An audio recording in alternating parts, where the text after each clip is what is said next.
friends, welcome back to my channel Swati Science Classes. This is Swati here. Today I am going to explain you question answers of chapter number 15, Air Around Us. So friends, let's get started without any further ado. Question number 1. What is the composition of air? Composition मतलब होता है मिलाओ या मतलब किस चीज़ किन गैसों से मिलकर के एयर बनता है, वो उसमें कौन कौन से गैसेस होते हैं. सो फ्रेंड्स, इसका आंसर है air is mixture of nitrogen, oxygen, carbon dioxide, water vapour and a few other gases. इतने गैसेस का मिश्रण होता है और कुछ और भी गैसेस होते हैं. सम डस्ट पार्टिकल्स में ऑल्सो भी प्रेजेंट इन इट, और एयर में डस्ट पार्टिकल्स भी प्रेजेंट होते हैं.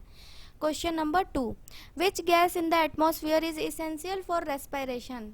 एटमॉस्फेयर यानी कि वातावरण, और वातावरण में कौन सा ऐसा गैस है जो इसेंशियल का मतलब होता है जरूरी, और रेस्पिरेशन का मतलब होता है श्वसन क्रिया, सांस लेने के लिए. कौन सा गैस जो है वो हमारे श्वसन क्रिया में सहायता देता है या सांस लेने में हमारे जरूरी होता है? तो वो होता है ऑक्सीजन. ऑक्सीजन हमारे लिए बहुत ज़रूरी है. अगर हमें ऑक्सीजन नहीं मिलेगा तो शायद हम जीवित नहीं रह पाते हैं. हमें जीने के लिए ऑक्सीजन की आवश्यकता होती है. Question number 3. Why does a lump of cotton wool shrink in water? Lump का मतलब होता है कि एक ढेर कह सकते हैं, या फिर हम कह सकते हैं कॉटन का बॉल कह सकते हैं एक उसको, और कॉटन वुल, और श्रिंक का मतलब होता है सिकुड़ना, सिकुड़ जाना. मतलब क्वेश्चन का मतलब है कि क्यों एक कॉटन का जो ढेर होता है या कॉटन का बॉल होता है जो एक, वो पानी में डालने पर श्रिंक क्यों हो जाता है, सिकुड़ क्यों जाता है? Answer, lump of cotton wool has air among gaps of cotton fibres. जो कॉटन का वो ढेर होता है या बॉल होता है, उसके अंदर जो गैस एयर होता है वो उनके गैप्स में, जो उनके फाइबर के गैप्स होते हैं उसमें पूरा एयर भरा होता है. When water replaces the air from these gaps, the cotton lump becomes heavy and also shrinks due to removal of air gaps. तो जब पानी भरता है और पानी क्या करता है, वो एयर को रिप्लेस करके, मतलब एयर निकल जाता है और एयर के जगह पे पानी भर जाता है कॉटन के फाइबर्स के बीच में. तो जो कॉटन है वो लंप कर जाता, कॉटन लंप जो है वो हैवी हो जाता है और वो सिकुड़ जाता है, क्योंकि जब एयर रिमूव हो जाता है और वाटर भर जाता है, इसी वजह से. Question number 4. How do plants animals help each other in exchange of gases in the atmosphere? Plants और एनिमल्स कैसे एक दूसरे की मदद करते हैं गैसों के एक्सचेंज में जो कि एटमॉस्फेयर में होता है? Answer, animals and plants use oxygen from air during respiration and release carbon dioxide gas in air. Animal और प्लांट दोनों ही ऑक्सीजन का यूज़ करते हैं रेस्पिरेशन यानी कि श्वसन क्रिया के लिए, और कार्बन डाइऑक्साइड रिलीज करते हैं. रिलीज करना मतलब होता है छोड़ना, छोड़ते हैं. रेस्पिरेशन तो आपको बताया है मैंने. But green plants also release oxygen gas by using carbon dioxide during photosynthesis. लेकिन जो ग्रीन प्लांट्स होते हैं वो वो ऑक्सीजन भी रिलीज करते हैं. Carbon dioxide also release oxygen gas by using, carbon dioxide का यूज करते हैं फोटोसिंथेसिस में और ऑक्सीजन को वो रिलीज भी करते हैं. Thus we can say that animals and plants help each other in exchange of gases. इसलिए हम कह सकते हैं कि एनिमल्स और प्लांट्स जो होते हैं वो एक दूसरे की मदद करते हैं गैस के एक्सचेंज में. Question number 5. List 4 uses of air. Air के 4 यूजेज हमें बताने हैं. 4 uses of air is, first है aeroplane, sail boat, balloons, parachute, work in air. ये सारे जो है ये सब काम करते हैं हवा में. अगर हवा नहीं चलेगी तो ये काम नहीं करेंगे. सेकेंड यूज है birds, insects and bats fly due to air. Birds, insects और बैट्स जो होते हैं ये हवा की वजह से ही उड़ पाते हैं. थर्ड है air helps in the dispersal of seeds. Air जो है वो सीड्स के डिस्पर्सल में भी हेल्प करता है. डिस्पर्सल मतलब होता है बिखराव, फैलाना कह सकते हैं, या बिखराना कह सकते हैं, कि वो हवा के द्वारा जो सीड्स होते हैं वो एक जगह से दूसरे जगह उड़ के चले जाते हैं, फैल जाते हैं और वहाँ पे नए पौधे उग जाते हैं. तो ये हवा से ही होता है, हवा की मदद से. It helps in the pollination of flowers. ये जो है पॉलिनेशन मतलब होता है परागण. ये परागण को भी मिलने में या उसमें हवा के द्वारा हेल्प होती है. Question number 6. Why do police man wear mask while regulating traffic? Police man जो है वो मास्क क्यों पहनते हैं जब वो ट्रैफिक को रेगुलेट करते हैं, ट्रैफिक देखते हैं कि मतलब जब वो खड़े होकर अपना ड्यूटी करते हैं पुलिसमैन ट्रैफिक वाले, तो वो मास्क क्यों पहनते हैं?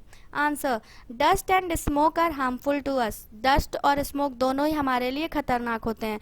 This is the reason policeman wear mask when regulating traffic specially in crowded crossing. यही वजह है कि वो पुलिसमैन जो होते हैं वो मास्क पहनते हैं, और स्पेशली उन जगह पे ज़्यादातर पहनते हैं जहाँ पे बहुत ज़्यादा भीड़ भाड़ होता है। Question number 7, what do you mean by atmosphere? आप एटमॉस्फेयर से क्या समझते हैं? एटमॉस्फेयर क्या होता है? The layer of air surrounding the earth is known as atmosphere. हमारे अर्थ को के ऊपर एक लेयर है जो कि हवा की है, वो पूरी तरफ से हवा की लेयर से घिरा है हमारा अर्थ, उस लेयर को एटमॉस्फेयर कहते हैं। Question number 8, from where does smoke in the air come from? Smoke जो है वो एयर में कहाँ से आता है? Answer, smoke in the air comes from the vehicles and factories and burning fire. जो स्मोक है वो हवा में व्हीकल्स यानी कि जो हम चलाते हैं, गाड़ी वगैरह, बाइक हो गया, कार हो गया, या फिर ट्रक वगैरह, बस वगैरह से जो धुआं निकलता है उसके थ्रू हमारे जो एयर है उसमें स्मोक आ जाता है। फैक्ट्रीज में जहाँ काम होता है वहाँ पे फैक्ट्रीज के ऊपर चिमनी लगी होती है, उनके थ्रू भी गंदे स्मोक जो है, धुएं जो है वो निकलते हैं, फिर वो एयर में मिल जाते हैं। और दूसरा बर्निंग फायर, कहीं कहीं आग जलाई जाती है जहाँ से भी धुआं निकलता है और वो भी स्मोक जो है वहाँ से भी स्मोक एयर में आ जाता है। Question number 9, why do you see earthworms in rainy season? आप क्यों रेनी सीजन में ही अर्थवॉर्म्स को देखते हैं? उसके पहले या उसके बाद में अर्थवॉर्म्स कहाँ चले जाते हैं? Answer, when it rains heavily water fills up all the spaces occupied by air in the soil. जब बहुत तेज बारिश होती है तो जो पानी है वो सारे सॉइल में, जहाँ पे एयर अपना स्पेस घेरा रहता है, ऑक्यूपाइड मतलब होता है लेना, स्पेस लेना, उस जगह पे ऑक्यूपाइड मतलब होता है घेरना।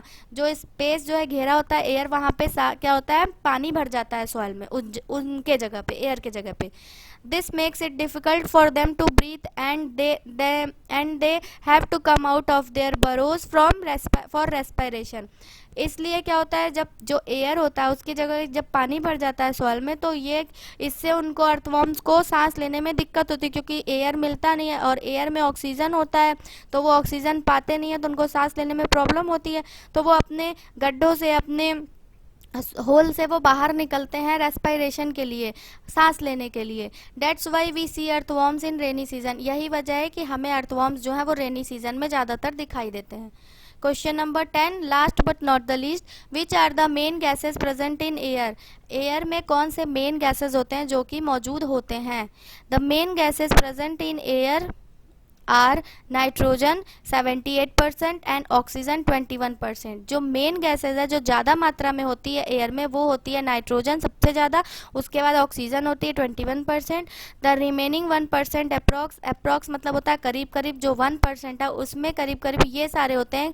उस 1% में कार्बन डाइऑक्साइड होता है, वाटर वेपर होता है, helium, argon, smoke and dust particles. ये सब मिला करके क्या बनता है? एयर बनता है, इन सारे गैसों से मिल करके। सो फ्रेंड्स, चैप्टर नंबर 15 यहाँ पे पूरी तरह से एंड हो रहा है। आज मैंने इसका क्वेश्चन आंसर भी आपको एक्सप्लेन कर दिया। इसके आगे मैं आपको क्लास 6 का लास्ट चैप्टर नंबर 16 एक्सप्लेन करूँगी, जो कि मैं अपने नेक्स्ट वीडियो में एक्सप्लेन करूँगी। सो फ्रेंड्स, मेरे चैनल पर बने रहिए, मेरे वीडियोज़ को लाइक करिए, शेयर करिए, मुझे कमेंट करके बताइए कि आपको मेरे वीडियोज़ कैसे लगते हैं। Thanks for watching friends.